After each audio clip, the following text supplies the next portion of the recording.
professor, teve uma dúvida aqui do Yuri. Fala que aqui não plotou na linha 12, não sei o que houve. Aí depois o Murilo falou, ó, quando ele apagou e clicou no botão de calcular, os valores de x1 e y1 foram plotados de novo no final. Isso não seria um problema? Isso, quando ele recalculou de novo, veja bem que quando ele recalculou de novo, ele manteve os resquícios do cálculo anterior. Então, quando a gente fica aplicando calcular, tá vendo? Olha lá, ó, o que está acontecendo? Ele sempre vai soltando o valor repetido. O primeiro valor, veja que o primeiro valor ele está repetido aqui na última célula. Eu vou clicar em calcular de novo, ó, repetiu de novo. Tá vendo? É como se ele acrescentasse mais pontos, mas sempre com o mesmo vértice. Por que aconteceu isso? Porque nós não apagamos o resquício da simulação anterior. Por isso que seria interessante vocês introduzirem também o botão de deletar aqui, para apagar os resquícios da simulação anterior. Os nossos dados, para falar a verdade, eles só vão até a linha 11, né? Eles só vão aqui até a linha 11, ó. Então, esses são os dados do nosso polígono original, né? Os 8 dados, os 8 vértices. Aí, quando eu peço para calcular, verifica aqui o que acontece aqui. Ó. Quando eu peço para calcular, ele solta o valor do primeiro vértice aqui. Tá? Se eu pedir para calcular de novo, ele vai acrescentando na linha de baixo, porque ele não apagou os valores da nossa planilha. E aí ele vai lendo até onde houver valor na planilha, conforme a gente escreveu aqui nessa passagem do nosso código. Ó. Enquanto houver valor na célula I3 mais 1, I3, coluna 1, ele vai lendo a planilha. E aí ele acaba repetindo isso e coloca os valores sempre embaixo um do outro. Tá? Então, portanto, é importante sempre apagar os resquícios de uma simulação anterior para fazer aí uma nova simulação. Tá? Então, a gente apaga aí os resquícios da simulação anterior para fazer depois uma nova simulação. Tudo bem, pessoal? Não sei se foi essa a dúvida.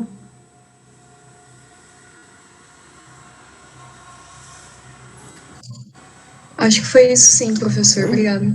Então, eu vou pedir porque nós temos mais um exercício para fazer e criar essa macro de apagar é a mesma coisa de criar a macro apagar que nós usamos aqui no exercício 2, tá? A macro que apaga os resultados dessa planilha. Então, como nós temos mais um exercício para fazer, eu vou deixar isso meio que para casa para vocês treinarem. Criar a macro de apagar os valores dessa planilha, tá bom? Então, sempre que forem trabalhar com a área diferente, é importante apagar a planilha e acrescentar as coordenadas da nova área, porque senão ele vai pegando os resquícios aí dessa simulação anterior. Tudo bem, pessoal?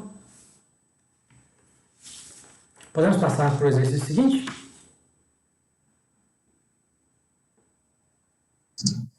Podemos sim. Vou salvar aqui então, tá? No exercício seguinte, deixa eu ver aqui, vou fechar isso. No exercício seguinte, nós vamos trabalhar aqui com um problema de escoamento de água subterrânea no aquífero. Então, é um problema também de característica prática, um pouco mais complicado do que os anteriores. Vamos ver então como que a gente consegue resolver esse problema. É um problema então de extração de águas subterrâneas, certo? Temos aqui, por exemplo, uma determinada região e o que a gente nota nessa primeira figura é um perfil estratigráfico da região, como se fosse feito um corte no solo e no subsolo dessa região. Veja que é uma zona urbana, essa é uma figura esquemática, certo, pessoal? O que a gente verifica aqui nesses números na vertical são cotas altimétricas, cotas em relação ao nível do mar. Então, aqui é a cota 919, aqui é a cota 920, aqui é a cota 910, aqui é a cota 912. Tá? Então, é a altitude daquele local, a cota altimétrica daquele ponto em relação ao nível do mar. Da superfície do terreno, descendo rumo ao subsolo, nós temos uma região de latossolo vermelho, uma região de solo, certo? No caso aqui, um latossolo vermelho.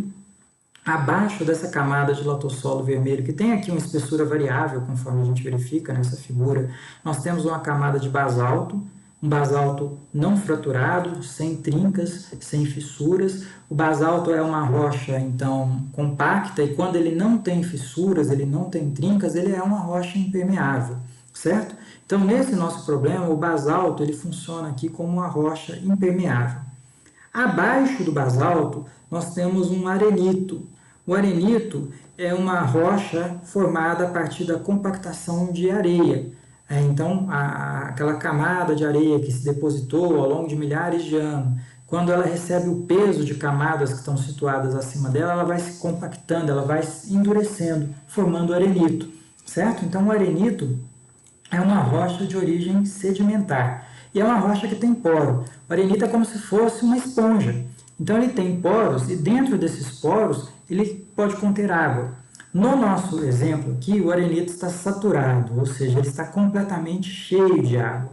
É a água subterrânea que vai ser extraída desse aquífero. Então, o arenito ele vai funcionar nesse nosso problema como um aquífero, do qual pode-se perfurar poços e extrair água subterrânea a partir dessa formação, tá? Então, vamos ver aqui o seguinte, ó, vamos imaginar que ali a gente tem desenho de dois poços, né, dois poços de extração de água subterrânea. Esse poço aqui ele vai extrair aqui uma vazão Q1, vou mudar a cor aqui, essa cor não ficou das melhores não, né? Ele vai extrair aqui uma vazão Q1, deixar vermelho mesmo, ele vai extrair aqui uma vazão Q1, no segundo poço vai extrair uma vazão Q2 e assim por diante. O nosso problema ele tem uma quantidade maior de poços, né? Ele tem aí, se não me engano, 1, 2, 3, 4, 5, 6, 7, 8, 9, 10. São 10 poços no nosso problema, tá? Então, nós temos 10 poços espalhados nessa área, que a gente vê a posição dos poços em planta, a faixa de vazão que cada um vai retirar em metro cúbico por hora, e vai retirar justamente desse arenito saturado, uma formação que vai funcionar como aquífero. Abaixo desse arenito saturado, na cota 800, em relação ao nível do mar, entre 800 e 810 aqui, nós temos um cristalino, que é uma formação impermeável. Então, veja bem, o arenito, ele é uma formação permeável, ele tem água e deixa a água passar por ele, né? A água passa nos poros, e ele está limitado entre uma formação impermeável acima, basalto não fraturado, e uma formação impermeável abaixo, o cristalino, uma formação também compacta, sem fissuras. E a água contida dentro desse arenito, ela está doidinha para sair dele, ela está empurrando as paredes, tanto as paredes de cima quanto as paredes de baixo. Portanto, ela pressuriza, ela pressiona o arenito de forma a querer sair dali de dentro, tá? Então, deixa eu só apagar isso aqui, que isso aqui ficou no lugar errado. Ela pressiona o arenito de forma a querer sair de dentro dessa formação.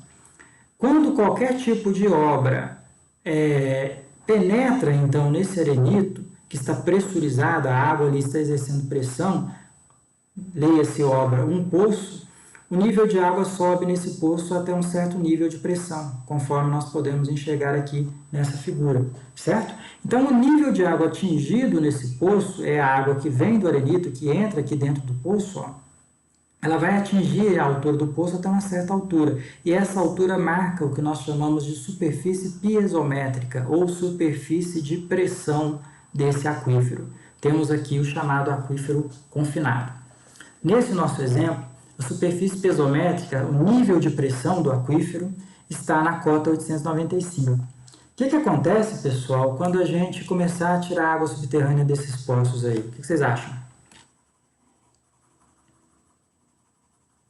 A superfície piezométrica está na cota 895, tá? Quando começarmos a retirar a água subterrânea dessa região, essa superfície piezométrica ela vai sofrer decaimento em direção aos poços. Ela vai fazer isso aqui, ó. Ela vai sofrer um decaimento, aqui ela sobe um pouquinho, mas como tem outro poço interferindo lá, ela volta a descer, e ela sofre uma perturbação formando cones de depressão, certo? Então, aquela superfície piezométrica original, que antes estava na cota 895, ela passa a ter uma alteração de cota com o tempo, e essa alteração é causada justamente pela extração de água pelos poços. Qual é o nosso objetivo nesse nosso problema?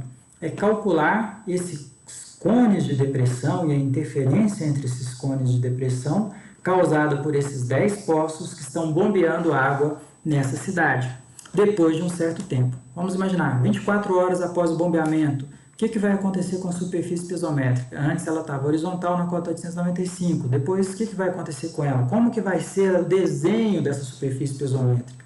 Como que ela vai ser perturbada pela operação desses dois poços? É isso que nós vamos fazer aí nesse exercício 4. Veja que é um exercício um pouco mais complicado, mais elaborado, tá?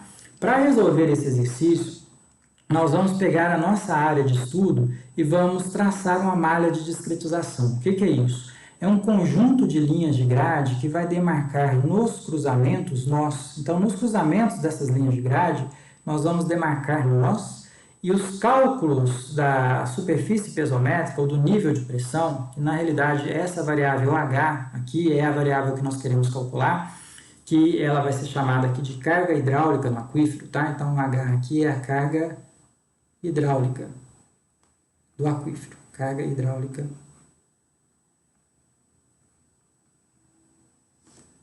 do aquífero.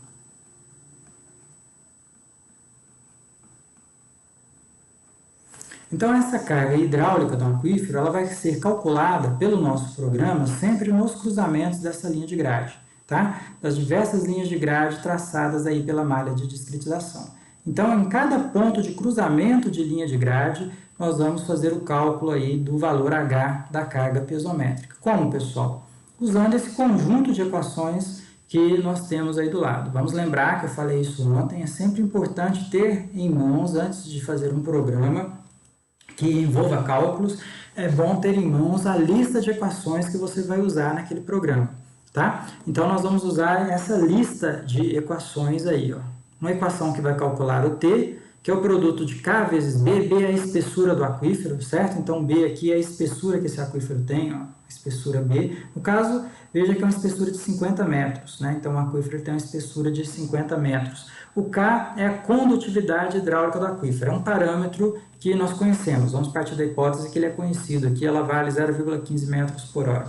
Só para a gente falar o que é isso. É aquele parâmetro que leva em consideração a facilidade da água percolar dentro dessa formação.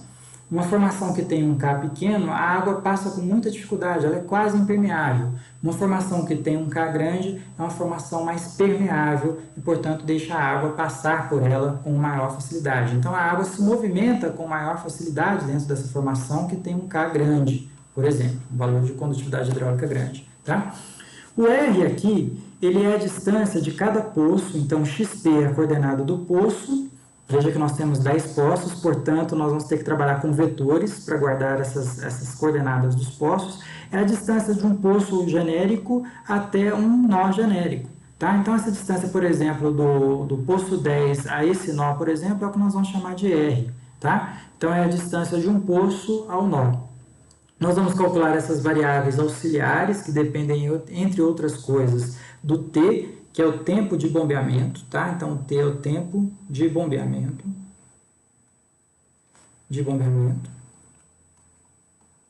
Ou o tempo transcorrido após o início do bombeamento dos poços, após o início da retirada de água dos poços, e depende de um outro parâmetro do aquífero, que é o coeficiente de armazenamento, um parâmetro no qual nós temos aqui já o valor de 10 a menos 4. QP é a vazão extraída pelo poço, W é uma função de poço, uma variável auxiliar, né, que ela aparece dividindo 4πt, e é calculada a partir dessa série. Veja o seguinte, pessoal, essa série ela vai depender aqui do fatorial de 2, do fatorial de 3 e do fatorial de 4. E o fatorial é uma função que a gente vai precisar construir no Visual Basic, tá? Então, nós vamos começar esse exercício criando a função para calcular o fatorial de um número. E aí, finalmente, a gente calcula o valor final da nossa superfície pesométrica, da cota pesométrica final. É o valor inicial que ela tinha no nosso problema, esse valor de H0 é 895, tá? 895 menos o rebaixamento, que é o quanto a superfície pesométrica desceu em determinado ponto. Então, esse valor aqui é o que nós chamamos de rebaixamento da superfície pesométrica, tá? Veja o seguinte, então, ó, 895 menos o valor do rebaixamento. O cálculo ele vai ser feito num conjunto de nós. E esse conjunto de nós ele tem endereço, ele tem linha e tem coluna, certo? Então, nós vamos usar aqui uma variável J para indicar em qual coluna cada nó está. Por exemplo, esse nó aqui ele está na coluna 1, esse nó aqui está na coluna 2, esse nó aqui na coluna 3, e esse nó aqui ele está na coluna NX. NX é a última coluna da nossa malha de discretização. Nesse problema, NX é igual a 5. Tá? Nesse desenho aqui, NX é igual a 5. Vamos fazer a mesma coisa com a linha que está a cada nó. Então, esse nó aqui, por exemplo, ó, ele está na linha 1, esse nó aqui está na linha 1, esse nó aqui está na linha 2, e assim por diante, até chegarmos ao nó final, que estará na linha, vamos chamar essa linha de NY, certo? Então, nós temos aqui também, nesse desenho, 5 linhas e 5 colunas. Então, por exemplo, esse nó aqui, pessoal, vamos pegá-lo como exemplo, ó, é um nó que ele vai ter uma determinada coordenada x. E essa coordenada x, ela tem endereço, ela tem linha e tem coluna. Em que linha que ela está? Linha 2.